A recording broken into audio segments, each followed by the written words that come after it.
kegiatan ini.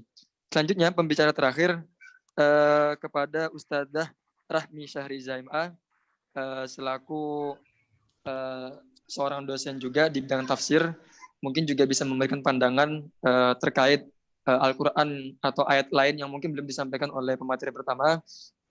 Bagaimana sih Al-Quran itu memandangi pandemi seperti ini? Kepada Ustadzah Rahmi Syahriza MA, kami persilakan. Baiklah. Waktunya sama 15 menit Ustadzah. 15 menit. Oke, Ya. siap.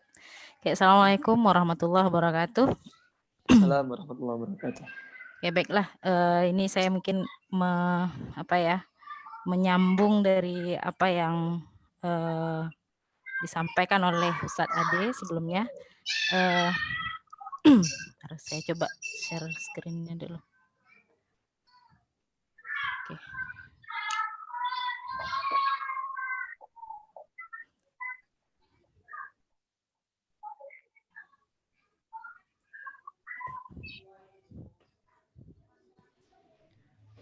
Oke. Oke, mungkin tinggal di full screen. Ya. Masuk. Oke, ini dah ya, Ustaz ya. Oke, baiklah. Pertama ya karena tadi udah dibahas oleh Gus Niam terkait dari sisi ilmu kesehatannya. Dan kalau tadi Ustadz Ade lebih melihat bagaimana cerita atau bagaimana kisah-kisah dalam Al-Quran terkait dengan musibah atau bahkan mungkin ujian yang diberikan oleh Allah kepada manusia dan bahkan itu berupa bahkan mungkin itu berupa azab ya. Tapi kalau kita lihat ya saya memandangnya seperti ini karena banyak ungkapan-ungkapan di dalam ayat itu sendiri yang menunjukkan arahan ke makna musibah itu. Ada yang betul-betul dengan kalimat atau kata musibah, ada yang menggunakan kata bala, dan ada juga yang menggunakan kata fitnah. Nah, jadi kalau kita lihat dari sisi dari makna secara bahasa, tiga kata ini hampir-hampir mirip. Nah, jadi bisa dikatakan ketika orang mengatakan corona atau COVID-19 itu adalah musibah ya tidak salah juga. Apalagi kalau kita lihat di surah Al-Baqarah itu walanabluwannakum bisyai'im minal khaufi wal ju'i wa naqsim minal amwali wal anfusi wath thamarat. Nah, ada di situ sudah disebutkan bahwa Allah akan memberikan bala, memberikan ujian kepada manusia berupa rasa takut, rasa lapar dan kekurangan harta. Dan bahkan di antara indikator-indikator yang disebutkan di dalam ayat itu kita rasakan sekarang gitu. Jadi saya lebih melihatnya ke sana. Oke. Jadi ketika melihat kata-kata musibah, ini yang baru kata musibah ini ya, sudah banyak yang menjelaskan derivasi atau musibah dan derivasinya itu ada 74 ayat. Tapi yang betul-betul menggunakan kata musibah itu saya detailkan saja itu ada 10 ayat, ada 10 surat dan 10 ayat yang menyebutkan menggunakan kata-kata musibah itu sendiri. Oke, ini saya cepatkan aja ya. Nah, dari kata-kata dari ayat-ayat tersebut berdasarkan penelusuran kepada dalam berbagai kitab tafsir, saya melihat di sini ada Mufradat Al-Fazul Quran, kemudian ke tafsir Al-Qurtubi, kemudian tafsir Al-Maraghi, terlihat bahwa makna musibah dalam ayat tersebut adalah pertama bermakna cobaan, rasa kekurangan, dan rasa takut. Nah, dan ini kita rasakan sekarang gitu. Ada rasa kekurangan dan ada rasa takut, apalagi terutama dari sisi ekonominya. Nah, kekurangan dan rasa takut bahkan seiringan dia. Nah, kemudian ada makna musibah bermakna bencana di dunia. Nah, ini memang betul-betul dirasakan dan tidak hanya di Indonesia, tapi itu dunia. Bisa juga bermakna azab, bahkan ada yang sampai mendefinisikan ke sana. Munculnya corona atau COVID-19 yang kita rasakan sekarang di dunia ini, di berbagai belahan dunia, dianggap itu ini udah azab yang ditimpakan oleh Allah kepada manusia. Dan juga bermakna kematian terhadap diri manusia, karena kalau kita lihat lebih lanjut ayat tersebut biasanya ada kalimat yang disebutkan di dalam ayat selanjutnya, ada kalimat-kalimat yang dianjurkan ketika orang menghadapi kematian. Nah, kemudian di makna yang ketiga, musibah itu bermakna kekalahan dalam peperangan. Nah, ini sedikit lebih spesifik ya, karena ini cerita terkait dengan peperangan yang terjadi di masa Rasulullah dulu. Nah, dia ada kekalahan dalam peperangan itu pun juga disebut dengan musibah. Nah, spesifiknya lagi dalam ayat itu diceritakan kekalahan umat Islam dalam perang Uhud. Ya. Oke, D. Kenapa terjadi musibah? Nah, dalam ayat tersebut dapat dipahami dengan berbagai dari berbagai penafsiran. Musibah itu terjadi pertama ada sebab keingkaran dan kekafiran manusia terhadap Allah. Nah, yang termasuk di dalamnya sifat-sifat kemunafikan, dan inilah yang banyak dikemukakan oleh mufasir-mufasir. Nah, sebab pada umumnya ayat lebih banyak menceritakan bahwa musibah itu terjadi karena manusia ingkar dan kafir terhadap Allah, dan bahkan mungkin ya kita lihat sekarang ya tidak bisa dipungkiri mungkin ada seperti itu gitu ya. Bahkan itu sampai diungkapkan oleh beberapa ulama kita, ini ada sebab-sebab keingkaran kita manusia.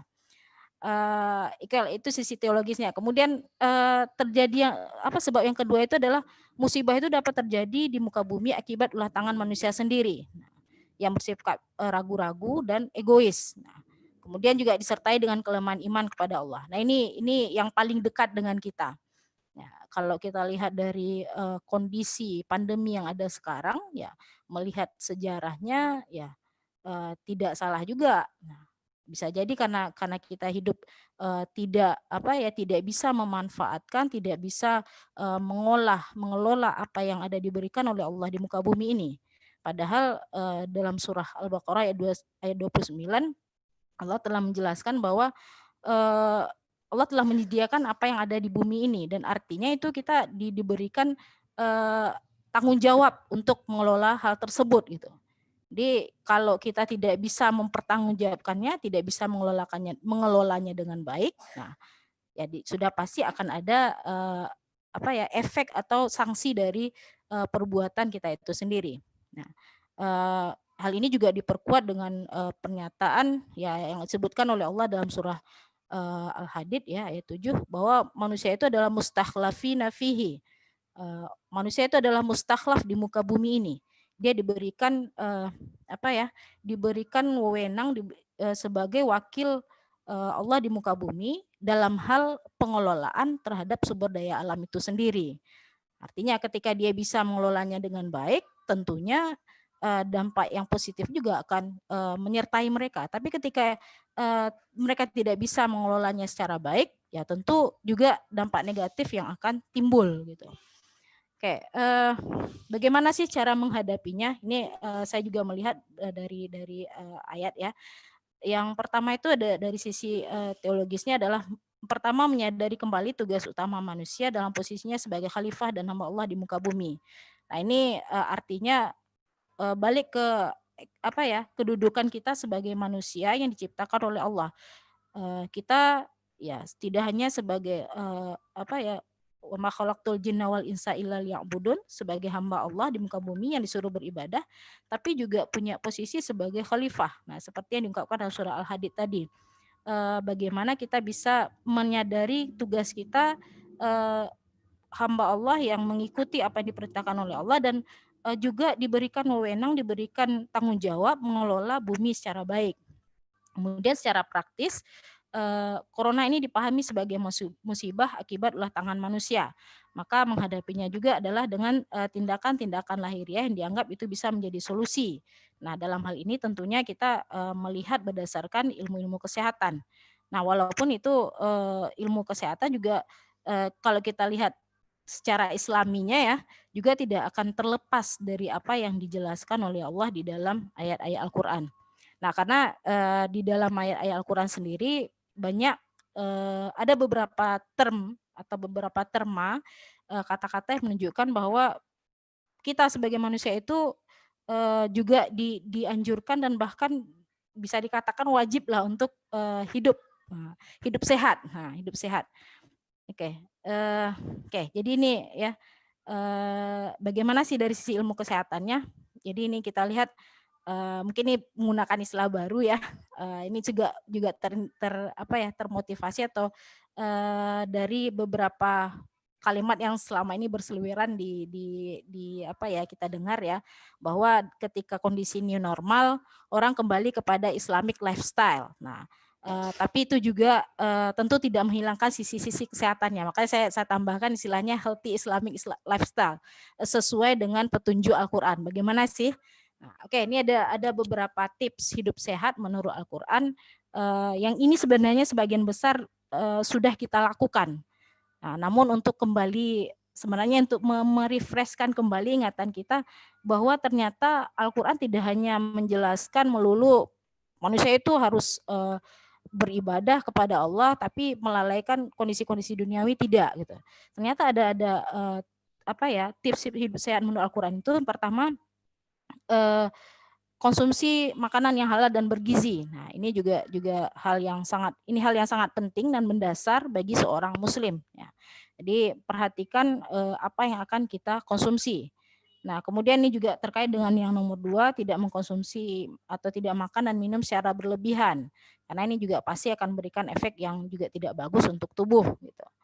Kemudian tidak hanya dari sisi konsumsi makanan, namun juga manusia itu butuh istirahat. Nah, untuk sehat itu juga butuh istirahat. Nah, ini ada beberapa ayat ya. Ini sekalian mungkin bisa dibaca ya.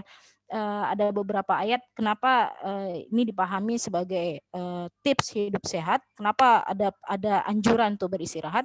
Ya, karena Allah menciptakan malam dan siang dan keduanya dipergilirkan. Nah, yang dijelaskan surah Al-Baqarah ayat 164 dan surah Yunus ayat 6.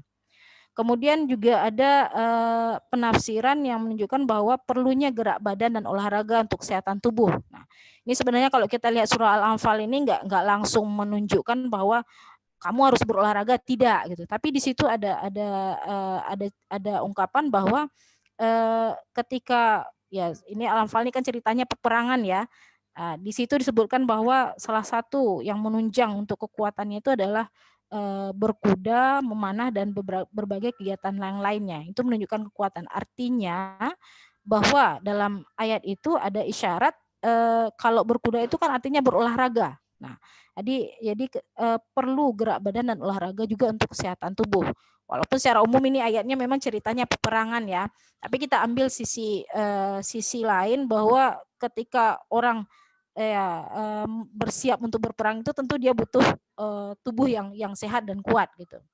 Kemudian kalau memang sudah sakit atau bahkan untuk mencegahnya itu juga perlu dilakukan upaya penyembuhan dan pencegahan. Nah, penyembuhan dan pencegahan ini bukan berarti menolak takdir Allah, karena dalam beberapa ayat kita temukan Allah bahkan menyuruh ya mengisyaratkan dalam firman-Nya penyembuhan itu perlu, dan setiap manusia ketika dia merasakan sakit dia melakukan penyembuhan, dan ini yang paling terang sekali dalam surah Shad ayat 41-42 Allah memerintahkan pada Nabi Ayub untuk melakukan penyembuhan terhadap penyakit yang dideritanya.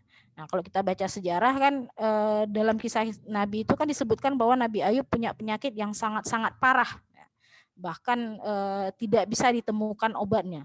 Namun bukan berarti ketika dia adalah seorang nabi juga Allah bukan berarti langsung memberikan obat pada dia. Bahkan Allah memerintahkan pada Nabi Ayub untuk melakukan penyembuhan terhadap penyakit yang dideritanya. Oke, kemudian Maaf Ustazah, 3 menit lagi. Oke, siap. Ya. Siap, Mas Ian. Oke, ini terakhir ya. Bagaimana sih dalam Al-Qur'an itu? Jadi yang pertama itu sehat itu dalam Al-Qur'an disebutkan ada sehat fisik dan ada sehat jiwa. Nah, ketika fisik dan jiwa sudah sehat, maka akan menjadi sehat secara sosial dan spiritual. Nah, dia ada beberapa term sehat dalam Al-Qur'an. Pertama itu ada kata al-quwwah, nah, yang bermakna kuat, ya. Kemudian kata al-marad ini memang maknanya penyakit ya, tapi di situ menunjukkan bahwa ada penyakit kejiwaan yang itu harus disembuhkan. Nah, kemudian juga ada kalimat ada kata asyifa. Nah, ini menunjukkan bahwa kesembuhan dari penyakit itu perlu baik secara fisik maupun kejiwaan.